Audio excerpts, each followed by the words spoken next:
ఈరోజు టీజీపీఎస్ ముట్టర్ల సందర్భంగా చాలా మంది అక్క చెల్లెళ్ళు అన్నదమ్ముళ్ళు అందరం అరెస్ట్ అయిన వాళ్ళు చాలా మంది ఉన్నాం. అందరినీ వేరు ప్రాంతాలలో పెట్టిర్రు. దయచేసి అరెస్ట్ అయిన వాళ్ళకి చెప్తున్నాం, ఇంత మంచి సువర్ణ అవకాశం రాదు. ప్రతి అరెస్ట్ అయిన దగ్గరికి మంత్రి వచ్చి మనతో చర్చలు జరిపేంత వరకు కూడా 1 రోజైనా 2 రోజులైనా 3 రోజులైనా ఇక్కడనే ఉన్నాం. ఇక్కడి నుంచి మనం వెళ్ళిపోతే బయట చేయడానికి మనకు రిలే నిరాహార దీక్షలకు కానీ ర్యాలీలకు కానీ డీసీపీ అసలు పర్మిషన్ ఇవ్వడు. ఈరోజు చూసింది దానికి ఇంకా ముఖ్యమంత్రి అయినా వాళ్ళ అనుచరగణమైన మనకు పర్మిషన్లు రాకుండా మన గొంతు నొక్కుతారు. రేపటి నుంచే హాల్ టికెట్లు పెట్టడానికి ఇంకా సమయం ఇంకొక 5-6 రోజులు పోతే హాల్ టికెట్లు పెడతారు. ఎవరు రారు, ఎవరి పనిలో వాళ్ళు నిమగ్నం అవుతారు. చాలా మంది భయపడుతుంటారు.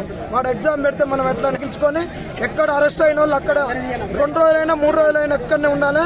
మీ దగ్గర నుంచి అరెస్ట్ అయిన వాళ్ళు కూడా వీడియోలు చేసి మన నిరుద్యోగ గ్రూపులలో పెట్టండి. మనకు డెలిగేషన్ వచ్చి మనకు హామీలు ఇచ్చేంత వరకు ఇక్కడ నుంచి కట్టుగదిలో ముచ్చట్లేదు. ఇది గోష్మాల్ స్టేడియం. ఇది అందరు అరెస్ట్ అయ్యారు. మీరు అరెస్ట్ అయిన పోలీస్ స్టేషన్లలో అందరు అక్కడనే నిరాహార దీక్ష చేయాల్సిందిగా కోరుతున్నాం. మంత్రి వచ్చేదాకా, సీఎం వచ్చేదాకా అందరు ఆడనే ఉండాలని కోరుతున్నాం.